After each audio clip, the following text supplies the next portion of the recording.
Twelfth में पहुंचकर एक अच्छा रिजल्ट अचीव करना किसका सपना नहीं होता है। और आज की इस वीडियो में मैं आप लोगों को इसी तरीके की एक ट्रिक देना चाहती हूं जिससे कि आप जीवन परिचय काफ़ी ज़्यादा बेटर लिख सकें और अपने एग्जामिनर को जो है वो इम्प्रेस कर सकें। क्योंकि जो आपका एग्जामिनर होता है जब वो आपकी कॉपी को, आपके आंसर शीट को चेक करता है तो वो आपको देख करके जज नहीं करता है, वो आपकी कॉपी से आपको जज करता है कि आपने आंसर क्या उसमें लिखा है। ठीक है, इस वीडियो लेक्चर में मैं आप लोगों को बताने वाली हूँ कि हिंदी में जीवन परिचय एवरी स्टूडेंट को पता है कि कितना ज़्यादा इम्पॉर्टेंट होता है, तो उसे बेस्ट तरीके से कैसे लिखें। और मतलब उसको अगर याद भी करते हैं तो कभी कभी बच्चे कंफ्यूज हो जाते हैं कि कैसे लिखें, हमें तो योगदान नहीं याद है, हमें शिक्षा नहीं, पहले शिक्षा का जो है वो पैरा बनाएं या पहले योगदान का या पहले नाम लिखें। मतलब ऐसी सारी सिचुएशंस आती हैं जब आप जीवन परिचय को लर्न करते हो या लिखते हो। दैट्स मीन फाइनल है कि आप कभी ना कभी कंफ्यूजन हो ही जाती है। तो इस वीडियो लेक्चर में मैं आप लोगों को एक ऐसी ट्रिक देने वाली हूँ जीवन परिचय इवन याद करने की और लिखने की, दोनों ही के लिए सेम ट्रिक है और आपको बहुत ज़्यादा पसंद आएगी।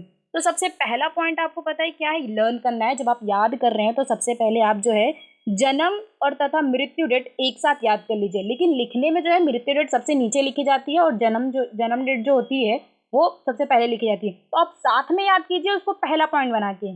सेकेंड पॉइंट क्या कीजिए, आप माता तथा पिता का नाम जो भी है, जो भी आपका मतलब जीवन परिचय में जिस पे भी लिख रहे हो आप, फॉर एग्जांपल अगर आप वासुदेव शरण अग्रवाल का लिख रहे हो या सुमित्रानंदन पंतन का लिख रहे हो, किसी का भी लिख रहे हो, तो आप उनके माता और पिता के नाम एक साथ लर्न कर लीजिए।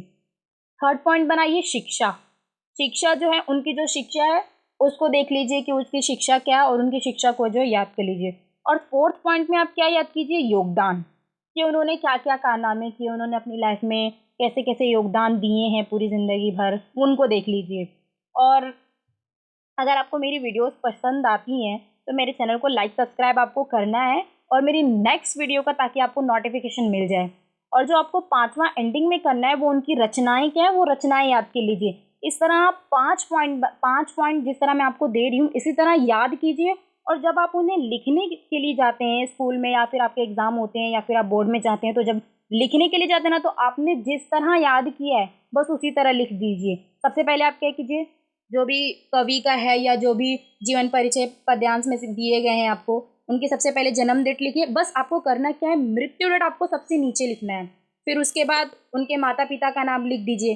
फिर सेकंड पैरा बनाइए, आप उनकी शिक्षा के बारे में पूरा एक पैरा लिख दीजिए। फिर एक फोर्थ पैरा बनाइए, उनके योगदान के बारे में पूरा लिख दीजिए। एंड लास्ट में आपको क्या करना है कि एक ब्लैक पेन से आपको हेडिंग डाल के लिखना है कि ये जो निम्नलिखित जो रचनाएं हैं वो इस कवि की है या इस लेखक की है, जिसका भी आपको आता है उस लेखक की या उस कवि की है। और उनकी रचनाएं जो है वो 1 2 3 करके डाल दीजिए। ये एक मेरी तरफ से बहुत अच्छी ट्रिक है आपको याद करने की और लिखने की। अगर आपको पसंद आई तो मुझे कमेंट सेक्शन में ज़रूर बताइए और मेरे चैनल को लाइक सब्सक्राइब एंड शेयर ज़रूर कीजिए।